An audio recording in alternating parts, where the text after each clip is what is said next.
Hello everyone, it's George from Ireland. So thank you for coming back to my channel. And this video is about the energy crisis in Transnistria. So New Year's Eve, the last natural gas supplies from Russia arrived in Moldova by pipeline. They transited Ukraine, and Ukraine was paid transit fees. Astonishingly, this continued for almost 3 years after Russia began its illegal and unprovoked invasion of Ukraine. So Moldova is a former Soviet republic sandwiched in between Ukraine and Romania. It's landlocked. Through its history, it's sometimes been part of the Russian Empire or the Soviet Union. Sometimes been part of Romania. Independence since 1991. There was a clamor in the 90s for it to rejoin Romania. Certainly all over Romania, you see Basarabia Pământ Românesc, as in Basarabia, an alternative name for the Republic of Moldova, is Romanian soil, but that didn't happen. Anyway, so Transnistria has a power station, Kuchurgan, but that we needed Russian gas. It generated electricity, which it sold to Moldova proper. Now, Transnistria is Moldovan sovereign territory. It broke away in 1991 after Moldovan independence.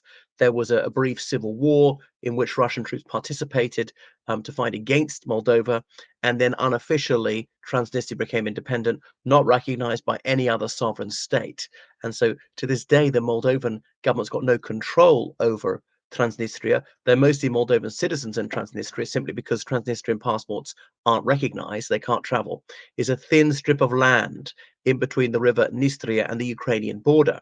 So it's like the Soviet Union never ended. They still got Lenin everywhere, still speaking Russian a lot, writing Romanian in the Cyrillic script rather than the Latin script, and so forth. Whereas Moldova has Romanian as its official language. They used to call it Moldovan, but it's 99.9% the same as Romanian. It's you're more similar to Romanian than American English is to British English, because there's at least at the Atlantic between the USA and the United Kingdom.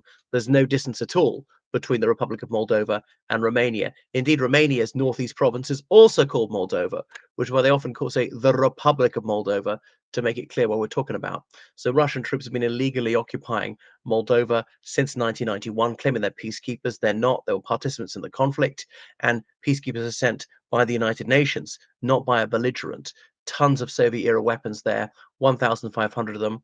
And Moldova learned to live with the Russian occupation because in return they got this cheap oil and gas from Russia.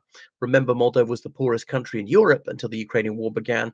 They even allowed Russian troops to transit via Chisinau airport and take a bus from there to Transnistria and so on. So Transnistria's got its own illegal border posts, and it was illegal no man's land. So a lot of illegal transactions could be done through banks there.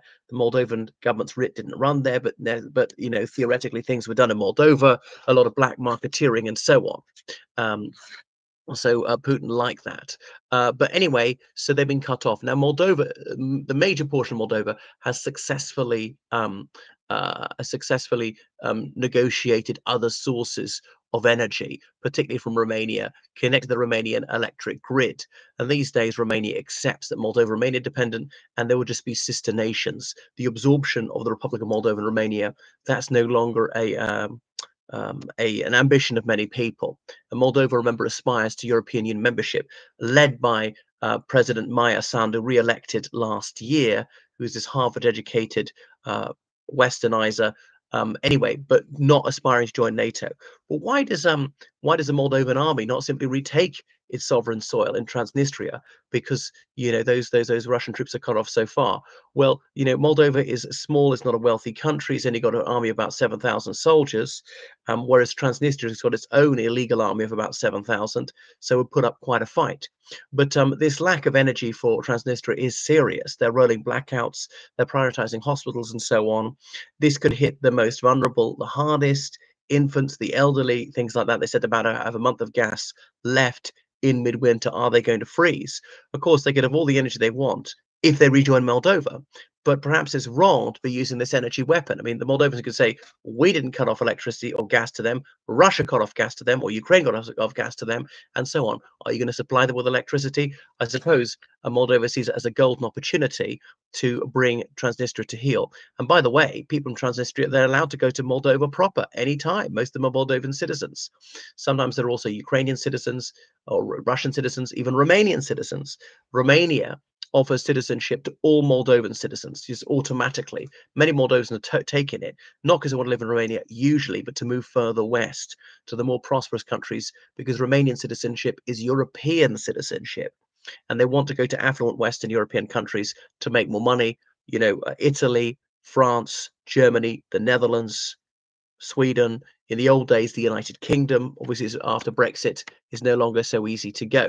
So that's why there is this energy crisis. So Moldova says it's offered to help them out. Moldova Gas said Tiraspol Transgaz that it would help them out, but they're refusing this. Their arguments over price.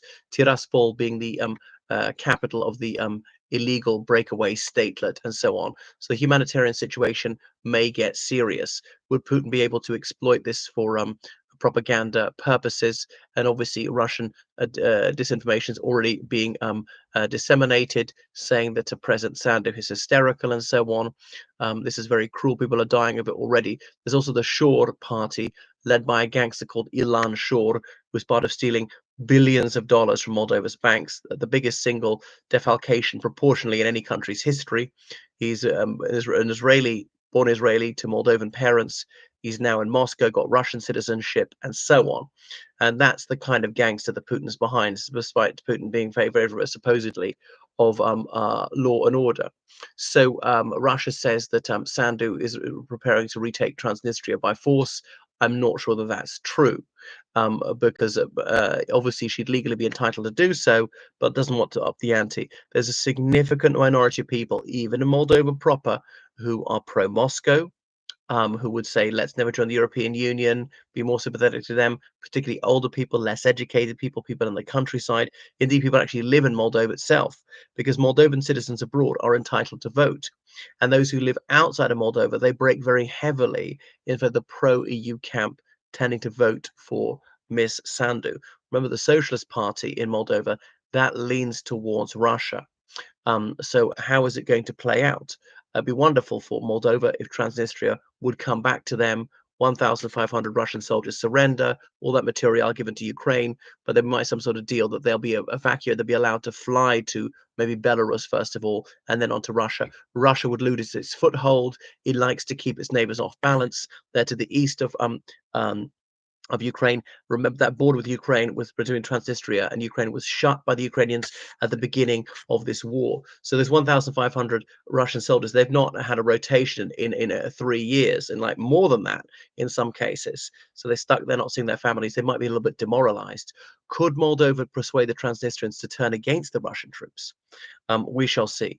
Well, thank you for watching my channel. Make sure you subscribe to on Patreon, donate to PayPal, georgecallahan79 at gmail.com. Goodbye.